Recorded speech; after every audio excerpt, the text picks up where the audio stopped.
नमस्कार, आप देख रहे हैं राष्ट्र प्रथम और मैं हूं आपके साथ हिमानी। नजर करते हैं स्पीड न्यूज पर। शनिवार को सेंट जेम्स पैलेस में परिग्रहण परिषद की बैठक में प्रिवी काउंसिल ने किंग चार्ल्स की तीसरे को आधिकारिक तौर पर ब्रिटेन के नए सम्राट के रूप में घोषित किया गया। इस मौके पर एक ऐतिहासिक समारोह आयोजित करके किंग चार्ल्स तीसरे की ताजपोशी की गई। इस मौके पर नया सम्राट बनाने जाने से जुड़ी सभी औपचारिकता भी पूरी की गई। प्रिंस चार्ल्स का पूरा नाम चार्ल्स फिलिप आर्थर जॉर्ज है, जो प्रिंस फिलिप और एलिजाबेथ द्वितीय के बड़े बेटे हैं। चार्ल्स का जन्म 14 नवंबर 1948 में बकिंघम पैलेस में हुआ था। चार्ल्स ने 29 जुलाई 1981 को लेडी डायना स्पेंस से शादी की थी। दोनों के दो बेटे विलियम और हैरी है। 1996 में चार्ल्स और डायना दोनों अलग हो गए। 1997 में पेरिस में हुए एक कार हादसे में प्रिंसेस ऑफ वेल्स डायना की मौत हो गई। महारानी एलिजाबेथ ब्रिटेन के अलावा 14 कॉमनवेल्थ देशों की महारानी भी थी। अब किंग चार्ल्स इन देशों के राजा हैं। अब राजा के पास देश में सरकार की नियुक्ति को लेकर शक्तियां हैं। राष्ट्रीय स्वयंसेवक संघ की अखिल भारतीय समन्वय बैठक शनिवार को रायपुर के जनमानस भवन में प्रारंभ हुई। बैठक का शुभारंभ सर संचालक डॉक्टर मोहन भागवत और सर कार्यवाहक दत्तात्रेय होरबास ने किया। बैठक में वर्तमान राष्ट्रीय व सामाजिक परिदृश्य, शिक्षा, सेवा, आर्थिक व राष्ट्रीय सुरक्षा से जुड़े मुद्दों पर चर्चा होगी। गौ सेवा, ग्राम विकास, पर्यावरण, कौटुंब प्रबोधन, सामाजिक समरसता आदि विषयों को आगे बढ़ाने पर भी चर्चा होगी। इस बैठक में राष्ट्रीय स्वयंसेवक संघ से सभी सहकार्यवाहक डॉक्टर कृष्ण गोपाल, डॉक्टर मनमोहक वैद्य, अरुण कुमार मुकुंदा और रामदत्त चक्रधार, अखिल भारतीय कार्यकारिणी सदस्य भयानी जोशी, भाग्या विद्या भारती उपस्थित रहे। तृणमूल कांग्रेस के फायरब्रांड नेता महुआ मोहित्रा पर भाजपा ने हमला बोला है। भाजपा नेता अमित मालविया ने हाल ही में हुई टीएमसी की एक बैठक को हवाला देते हुए कहा कि कुछ दिनों में राहुल गांधी की तरह महुआ मोहित्रा भी सड़क पर होंगी। दरअसल इस बैठक में टीएमसी सुप्रीमो ममता बनर्जी ने महुआ मोहित्रा को अपने निर्वाचन क्षेत्र पर ध्यान केंद्रित करने की नसीहत दी थी। अमित मालविया ने ट्वीट किया, महुआ मोहित्रा जिन्होंने मां काली को अपमानित किया, वामपंथी कबीले की पसंदीदा है, लेकिन अपनी ही पार्टी में अवांछित है। ममता बनर्जी ने उन्हें सार्वजनिक रूप से फटकार लगाई। दरअसल हाल ही में हुई एक बैठक में टीएमसी सुप्रीमो ममता बनर्जी ने महुआ मोहित्रा से कहा था कि वह अपने निर्वाचन क्षेत्र के बाहर पार्टी के संगठनात्मक मामलों में हस्तक्षेप न करे। ममता बनर्जी ने कहा, महुआ कौन पद देता है और कौन नहीं, यह महत्वपूर्ण नहीं है, यह पार्टी का काम है। करीमपुर आपका क्षेत्र नहीं है, यह आबू ताहिरा का क्षेत्र है। इस क्षेत्र की वजह देखेंगे। कांग्रेस की भारत जोड़ो यात्रा पर भारतीय जनता पार्टी हमलावर है। आज दिनों इस यात्रा को लेकर भाजपा के नेताओं के बयान सामने आ रहे हैं। अब भाजपा नेता शहजाद पूनावाला ने भी भारत जोड़ो यात्रा पर सवाल खड़े किए हैं। राहुल गांधी और कांग्रेस पर तंज कसते हुए भाजपा नेता ने कहा कि आज कांग्रेस ने भारत जोड़ो यात्रा का पोस्टर बॉयज जॉर्ज पनोत्रा को बनाया है। यह वही व्यक्ति है जो हिंदुओं को धमकाता है और भारत माता के खिलाफ अपमानजनक शब्द कहता है। शहजाद पूनावाला ने कहा कि कांग्रेस पार्टी का हिंदू विरोध होने का लंबा इतिहास है। जॉर्ज पनोत्रा पादरी है और कई विवादित बयानों के कारण सुर्खियों में रह चुका है। पिछले साल जुलाई में जॉर्ज पनोत्रा को प्रधानमंत्री नरेंद्र मोदी और अमित शाह के खिलाफ विवादित टिप्पणी देने के मामले में गिरफ्तार किया गया था। बता दें कि यात्रा के दौरान जॉर्ज पनोत्रा के राहुल गांधी के साथ एक वीडियो वायरल हुआ है। इसमें यीशु को असली भगवान बता रहे हैं। भारत में बुलेट ट्रेन का बेसब्री से इंतजार कर रहे लोगों के लिए भारतीय रेलवे ने अच्छी खबर सुनाई है। दरअसल देश की तीसरी और नई वंदे भारत एक्सप्रेस ने ट्रायल रन के दौरान कमाल किया है। वंदे भारत ट्रेन ने महज 52 सेकंड में 100 किलोमीटर प्रति घंटे की गति तक एक रफ्तार पाकर सभी को हैरान कर दिया। रेल मंत्री अश्विनी वैष्णव ने शुक्रवार को इसकी जानकारी दी है। ट्रायल रन के परिणामों की घोषणा करते हुए रेल मंत्री वैष्णव ने कहा कि वंदे भारत ट्रेन का तीसरा ट्रायल गुरुवार को पूरा हो गया। इसने 0 से 100 किलोमीटर प्रति घंटे की रफ्तार 52 सेकंड में पूरी कर ली, जबकि बुलेट ट्रेन इस रफ्तार को हासिल करने में 54.6 सेकंड का समय लेती है। इस ट्रेन नई की अधिकतम गति 180 किलोमीटर प्रति घंटा है। पुराने वंदे भारत अधिकतम गति 160 किलोमीटर प्रति घंटे है। रेल मंत्री ने कहा कि आरामदायक यात्रा के लिए इस ट्रेन में कई विशेषताएं हैं। गुणवत्ता और सवारी सूचकांक में सुधार हुआ है। इन मापदंडों पर ट्रेन का स्कोर 3.2 है। केंद्रीय गृह मंत्री अमित शाह जोधपुर के भाजपा ओबीसी मोर्चा की राष्ट्रीय कार्य समिति की बैठक के समापन समारोह को संबोधित करेंगे। इस बैठक पर कांग्रेसी निगाहें होगी, क्योंकि जोधपुर राजस्थान के मुख्यमंत्री अशोक गहलोत का गृह क्षेत्र है। साथ ही अमित शाह जोधपुर में भाजपा के साथ बूथ स्तरीय कार्यकर्ताओं की बैठक के उद्घाटन सत्र को भी संबोधित करेंगे। मारवाड़ में केंद्रीय गृह मंत्री अमित शाह के दौरे को लेकर भाजपा कार्यकर्ताओं में भारी उत्साह है। अमित शाह शनिवार को जोधपुर के रावण चबूतरा मैदान में संभाग स्तरीय बूथ अध्यक्ष संकल्प महासम्मेलन को संबोधित किया। केंद्रीय गृह मंत्री का सुबह करीब 10:30 बजे तनोट माता मंदिर गए, जहां पर उन्होंने तनोट परिसर में सीमा पर्यटन विकास का कार्य का शिलान्यास किया। केंद्रीय जल शक्ति मंत्री गजेंद्र सिंह शेखावत ने कहा कि जिस तरह का उत्साह है, निश्चित रूप से गृह मंत्री का कार्यक्रम ऐतिहासिक होगा। इससे वर्ष 2023 के चुनाव यज्ञ का आगाज होगा। 150 दिन लंबी भारत जोड़ो यात्रा के दौरान कांग्रेस के नेता राहुल गांधी ने शुक्रवार को विवादित कैथोलिक पादरी जॉर्ज पनियाक से तमिलनाडु के कन्याकुमारी जिले में मुलाकात की। इस मुलाकात का एक वीडियो क्लिप तेजी से वायरल हो रहा है। इस पर भारतीय जनता पार्टी के राष्ट्रीय प्रवक्ता साजाद पूनावाला ने निशान साधा है और कहा, भारत जोड़ो या भारत तोड़ो आइकन। दरअसल इसमें पादरी और राहुल गांधी बातचीत कर रहे हैं। राहुल ने पूछा कि यह मसीह ईश्वर का रूप है, क्या यह सही है? इस पर पादरी ने कहा, वे वास्तविक ईश्वर है।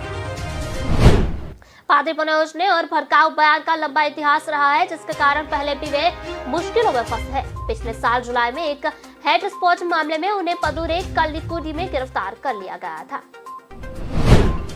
पादरी ने प्रधानमंत्री नरेंद्र मोदी, गृह मंत्री अमित शाह, डीएमके नेता व अन्य के खिलाफ बयान दिया था। राहुल गांधी ने पुलिस सर्कुलर के मुट्टी दिचान परिचायित चर्च में पादरी से मुलाकात की, जहां शुक्रवार सुबह रुके थे। भाजपा नेता शुक्रवार शाम को त्रिपुरा में होने वाले एक सीट पर राज्यसभा उपचुनाव को लेकर प्रदेश के पूर्व मुख्यमंत्री विप्लव कुमार देव को अपना प्रत्यक्ष बयान है।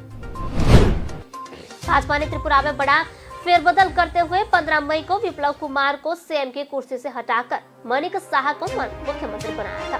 इसके बाद पार्टी ने अब उन्हें राज्यसभा भेजने का फैसला किया है। पार्टी के इस फैसले के बाद पूर्व सीएम विप्लव कुमार देव ने प्रधानमंत्री नरेंद्र मोदी, राष्ट्रीय अध्यक्ष जेपी नड्डा और केंद्रीय गृह मंत्री अमित शाह का आभार जताया। उन्होंने ट्वीट किया, प्रधानमंत्री नरेंद्र मोदी, राष्ट्रीय अध्यक्ष जेपी नड्डा और केंद्रीय गृह मंत्री अमित शाह को मुझे त्रिपुरा राज्यसभा से सांसद के लिए भाजपा उम्मीदवार के रूप में नामित करने के लिए आभार। बता दें कि त्रिपुरा एकमात्र राज्यसभा सीट से इस वर्ष अप्रैल के ही माणिक साहा को राज्यसभा भेजा गया था, लेकिन राज्य में बड़ा राजनीतिक फेरबदल हुआ और भाजपा ने माणिक साहा को विप्लव कुमार की जगह मुख्यमंत्री बना दिया।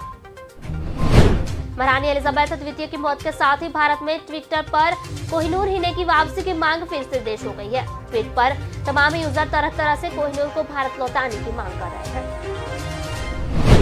एलिजाबेथ के बेटे प्रिंस चार्ल्स की ताजपोशी के साथ ही 105 कैरेट का बेशकीमती कोहिनूर हीरा ताज के साथ उसकी पत्नी फैमिला के सिर पर सजेगा।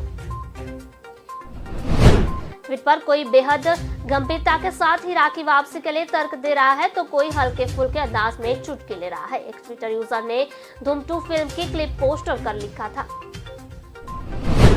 वहीं गोमती नाम के यूजर ने लिखा कि क्या अब हमारा कोहिनूर वापस ले सकते हैं? आशीष राज ने लिखा कि दुख की बात है, रानी नहीं रही, अब क्या हम कोहिनूर वापस मिलने की उम्मीद भी कर सकते हैं? कोहिनूर के मसले पर केंद्र सरकार ने सुप्रीम कोर्ट में कह चुकी है कि करीब 20 करोड़ डॉलर की कीमत वाला हीरा न तो जबरन छीन गया न चुराएगा, बल्कि सिख रियासत की तरफ से एक संधि के तहत ईस्ट इंडिया कंपनी को दिया गया था। बिहार भाजपा प्रमुख द्वारा राज्य के 2 जिले में जनसंख्या वृद्धि दर को लेकर भ्रामक डाटा प्रस्तुत करने पर जेडीयू ने करारा हमला बोला। जेडीयू ने कहा कि जायसवाल लोगों के बीच सांप्रदायिक नफरत की कोशिश कर रहे हैं। दरअसल जायसवाल ने बुधवार को दावा किया था कि किशनगंज और अररिया जिले में जनसंख्या वृद्धि दर दुनिया में सबसे ज्यादा है। उन्होंने इसके पीछे की वजह बांग्लादेशी घुसपैठियों को बताया।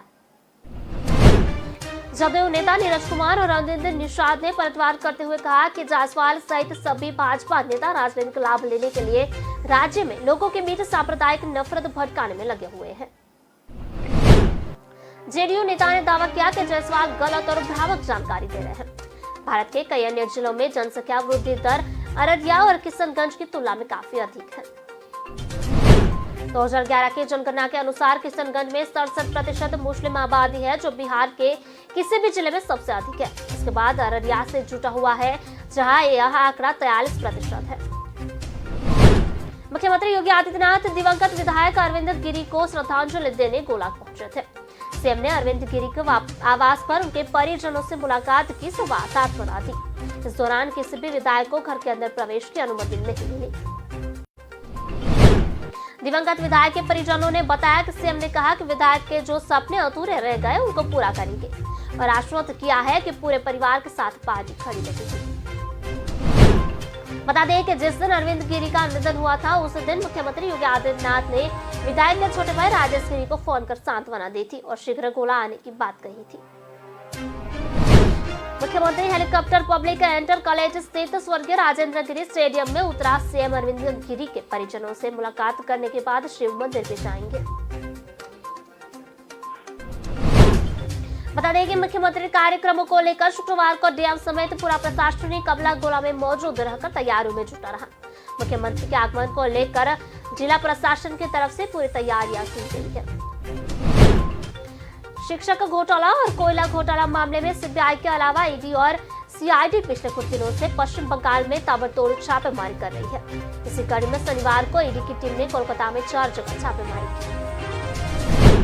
सूत्रों से मिली जानकारी के मुताबिक कोलकाता के park street, Magnolia street, garden rich और मोमिनपुरी में ईडी की अलग अलग टीमें सुबह से छापेमारी कर रही हैं।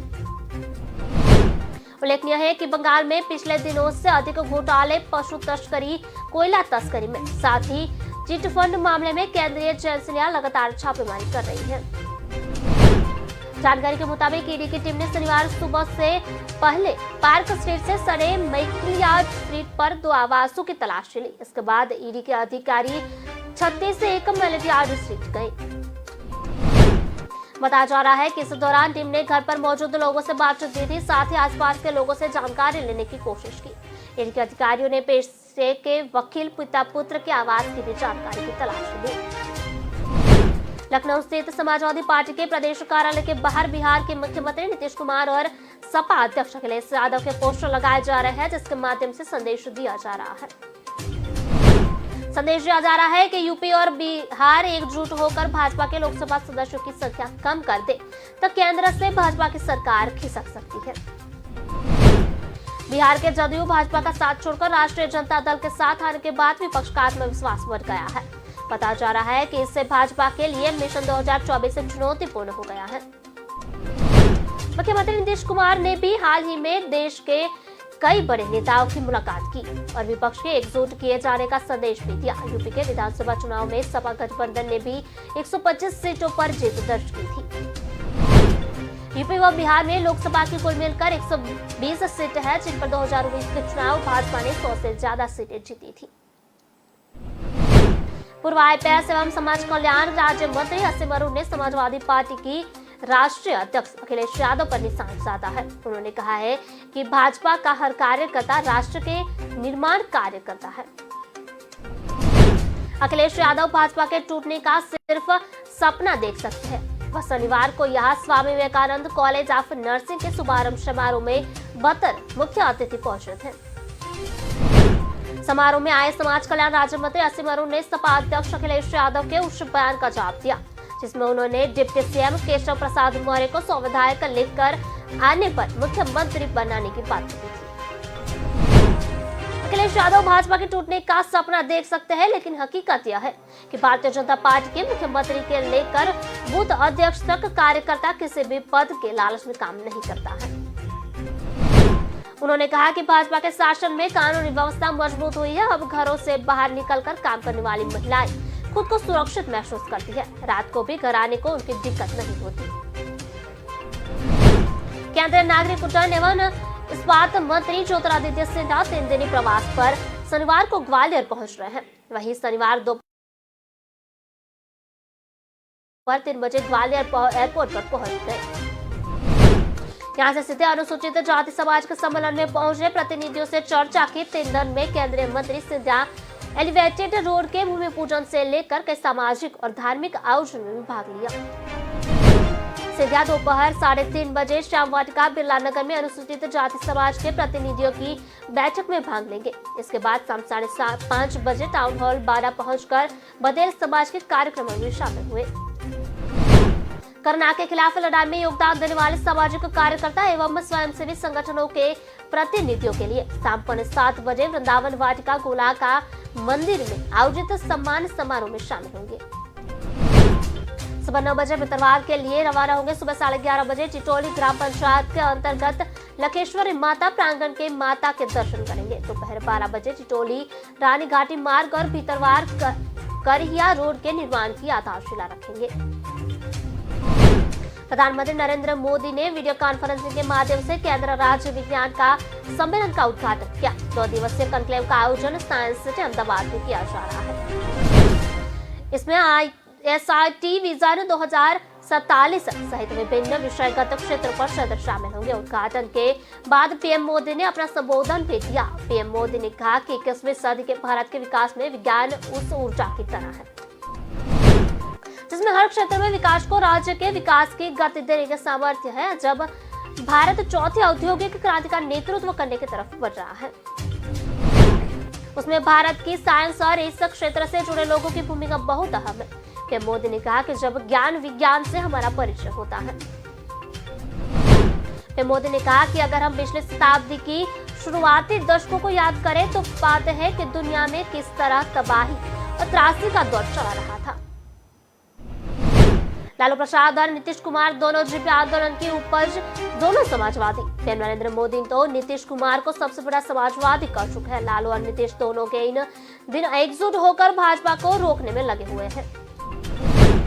कुछ महीने पहले लालू प्रसाद जब गंभीर रूप से बीमार हुए थे, एयर एम्बुलेंस से उन्हें पटना लेकर दिल्ली ले जाया गया था, लेकिन उन्हें लालू जीवित नेता है।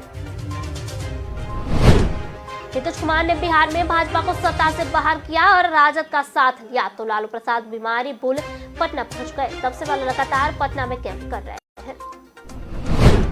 इस बीच नीतीश कुमार लालू प्रसाद से कई बार मिलने राबड़ी आवास आ चुके हैं। लालू प्रसाद शरीर से कमजोर है, उनके चुनाव लड़ने पर रोक है। इसके बावजूद वे ताकतवर नेता, उनके पास तेजस्वी जैसा चेहरा है। कैसे नरेंद्र मोदी को पीएम बनाने से रोकना है? भाजपा के नेता ने तो यहाँ तक कि लालू प्रसाद ने कई नेताओं से नीतीश कुमार की मुलाकात की पहल की। उत्तराखंड में बारिश कहर बरपा रही है। तब शनिवार सुबह भारी बारिश और भूस्खलन के कारण मलबे के दबने से एक महिला की मौत हो गई। वहीं नेपाल के दार्चुला में बादल फटने की पिथौरागढ़ के सीमावर्ती क्षेत्र में भारी तबाही मची है।